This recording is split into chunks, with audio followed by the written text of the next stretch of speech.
2018-তে রেলে গ্রুপ ডিতে আসা কিছু মূল কনসেপ্টের কোশ্চেন।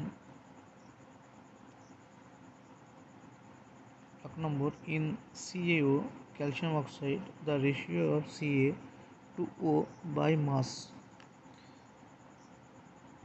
মানে বলছে ক্যালসিয়াম অক্সাইড যৌগে ক্যালসিয়াম ও অক্সিজেনের ওজনের অনুপাত কত।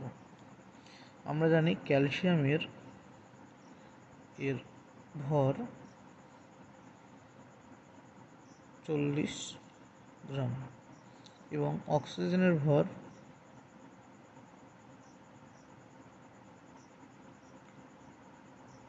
16 গ্রাম। তাই ক্যালসিয়াম এর ভর ইস্টু অক্সিজেনের ভর সমান 40:16 সমান 5:2, অর্থাৎ অপশন এ অ্যান্সার। 2 নম্বর কোশ্চেন বলেছে the percentage of hydrogen present in H2O। The percentage of hydrogen present in H2O, the weight ratio of hydrogen and oxygen in H2O is equal to 1:8. The percentage of hydrogen is equal to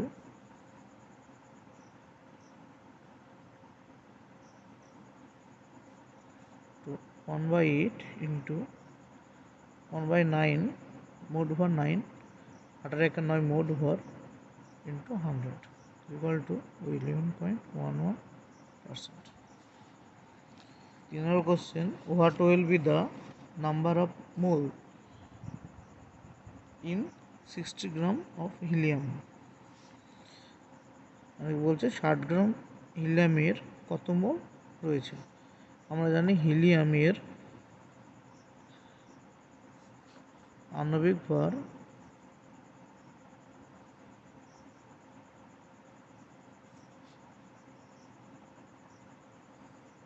4 গ্রাম। এখানে mole of helium is equal to element weight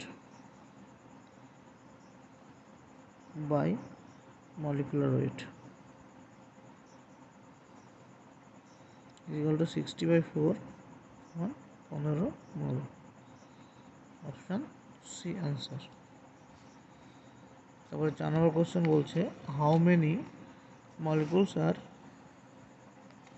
there in 1 gram of hydrogen। 1 gram হাইড্রোজেনে কতগুলো অণু উপস্থিত।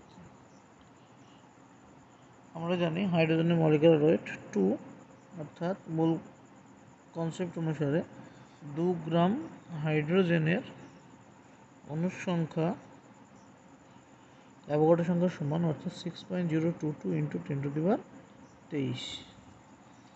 যদি এখানে 1 গ্রামে বলেছে 1 গ্রাম hydrogen অণু সমান 1/2 × 6.022 × 1023, অর্থাৎ 3.01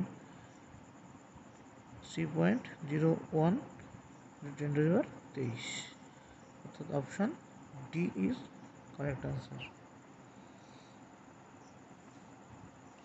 5 নম্বর question, in 444 gram of magnesium dash gram of atom present.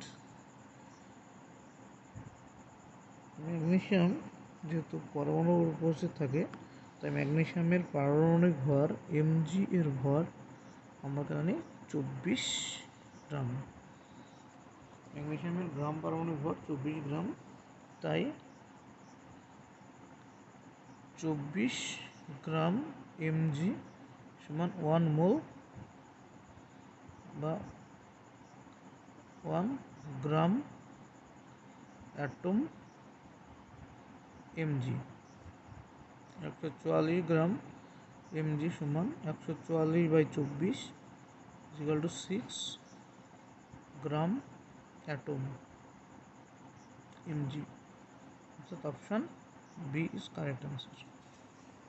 তো 6 নম্বর কোশ্চেন বলছে which of the following will have the maximum mass? চারটে অপশনের মধ্যে কার ওজন সব থেকে বেশি? অপশান 1 বলেছে 1022 অ্যাটম অফ কার্বন, 1022টি পরমাণু অফ কার্বনের। 1022টি কার্বন পরমাণুর ভর, আমরা জানি কার্বন পরমাণুর ভর 6.022 ইন্টু 1023টি কার্বন পরমাণুর ভর 12 গ্রাম। এবার 1022টি কার্বন পরমাণুর ভর, 1022টি কার্বন পরমাণুর ভর হবে 12 গুণ 1022 বাই 6.022 ইন্টু 1023, যার মান 1-এর অনেক কম। তো অপশান বি বলেছে 1022 মলিকুলস অফ কার্বন ডাইঅক্সাইড। তো একই রকমভাবে আমরা বলতে পারি 1022টি CO2 অণুর ভর 44 গুণ 1022, যেহেতু কার্বন ডাইঅক্সাইডের মলিকুলার ভর 44, তাই 44 ইন্টু 1022 বাই 6.022 ইন্টু 1023 গ্রাম, এটাও একের অনেক কম, অনেক। তাহলে বলছে 1 গ্রাম আয়রন, 1, 2, 3 অপশানের ভিতরে 3 নম্বর অপশান হচ্ছে সব থেকে বেশি ভর। আর 4 নম্বর অপশানে বলেছে 1 mole of ammonia, 0.1 mole of ammonia. 1 mole NH3 এর ভর কত হবে? N এর ভর হচ্ছে 14 আর 3টে H-এর জন্য 3, টোটাল 17 গ্রাম। 1 মোল অ্যামোনিয়ার ভর 17 গ্রাম। 0.1 মোল NH3 এর ভর 1.7 গ্রাম।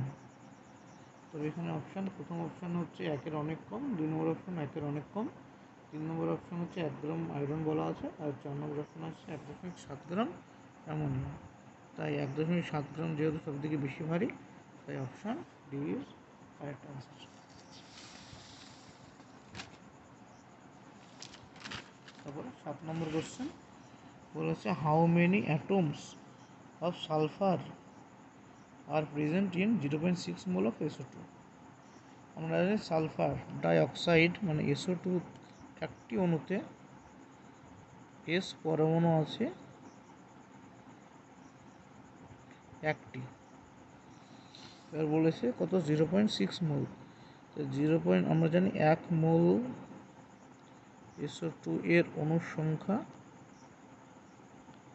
অণু হচ্ছে SO2 অণু, কত হবে? অ্যাভোগাড্রো সংখ্যা সমান 6.022 ইন্টু 1023, এটা অ্যাভোগাড্রো সংখ্যা সমান।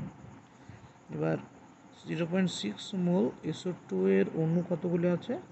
0.6 গুণ এটা 6.022 ইন্টু 1023, যার মান আসে 3.613 ইন্টু 1023টি। এবার যতগুলি সালফারের অণু ততগুলি সালফারের পরমাণু, কারণ একটা সালফার অণুতে একটি সালফার পরমাণু থাকে, তাই উত্তর অপশান ডি। 8 নম্বর কোশ্চেন বলছে কি the number of moles present in 90 gram of water. ওয়াটারের সংকেত হচ্ছে H2O, এর আণবিক ভর বা মলিকুলার ওয়েট সমান 1 ইন্টু 2 যোগ অক্সিজেনের জন্য 16, টোটাল 18 গ্রাম। গ্রাম মলিকুলার 18 গ্রাম, অর্থাৎ 18 গ্রাম H2O সমান 1 মোল H2O। 90 gram H2O is equal to 5 mole H2O, অর্থাৎ option A is the correct answer. 9 number question বলছে 1 mole of carbon dioxide contain. 1 mole of carbon dioxide contain মানে 1 মোল carbon ডাইঅক্সাইডে কী থাকে? কী থাকে না, বলছে যে অপশানে 22 গ্রাম অফ কার্বন ডাইঅক্সাইড। যে 1 মোল কার্বন ডাইঅক্সাইড মানে কি 22 গ্রাম কার্বন ডাইঅক্সাইড? আমরা কি জানি কার্বন ডাইঅক্সাইডের সঙ্গে CO2, অর্থাৎ এর মলিকুলার ওয়েট কার্বনের জন্য 12 যোগ ওয়ের জন্য 16 গুণ 2 সমান 44 গ্রাম, অর্থাৎ 1 মোল কার্বন ডাইঅক্সাইডের ভর হচ্ছে 44 গ্রাম। তবে অপশান 1 ভুল। অপশান বি বলেছে কত 6 × 10⁻23 মলিকুল অফ কার্বন ডাইঅক্সাইড। এবার 1 মোল কার্বন ডাইঅক্সাইড মানে আমরা কি জানি অ্যাভোগাড্রো সংখ্যার সমান, অর্থাৎ অ্যাভোগাড্রো সংখ্যা সমান কত 6.022 × 10⁻23। এবার এখানে একটু কম আছে, সেজন্য এটা ভুল। অপশান ডি বলেছে কত 6.022 × 10⁻23 অ্যাটম অফ CO2। এবার আমরা কি জানি যে এটা যেহেতু মলিকুল মানে CO2 একটা অনুরূপে রয়েছে, তাই এর 1 মোলে তত সংখ্যক অণু উপস্থিত থাকবে। এখানে বলেছে অ্যাটম, তাই এটা ভুল। এর অপশান সি বলেছে 6.022 × 10⁻23 মলিকুল অফ CO2, অর্থাৎ 1 মোল কার্বন ডাইঅক্সাইডে 6.022 × 10⁻23 অর্থাৎ অ্যাভোগাড্রো সংখ্যার সমান সংখ্যক মলিকুল অর্থাৎ অণু রয়েছে, তাই এটি সঠিক উত্তর। 10 নম্বর কোশ্চেন এবং লাস্ট কোশ্চেন আজকে কী বলছে, what is the unit of calculation for chemist. মানে কেমিস্টরা ক্যালকুলেশন করার জন্য, অর্থাৎ মলিকুলের পরমাণুর ভর, অণুর ভর, আয়নের ভর, এইসব ভর বা ওজন এদের ক্যালকুলেশন করার জন্য কোন একক সবথেকে বেশি ব্যবহার করে? মোল, মলিকুল, অ্যানোড, অ্যানায়ন? এখানে সবথেকে বেশি ব্যবহার করা হয় মোল। এককটি সবথেকে বেশি মাত্রায় ব্যবহৃত করা হয়। আজকে এই পর্যন্তই। পরবর্তী কোশ্চেন পরের ভিডিওতে আলোচনা করা হবে।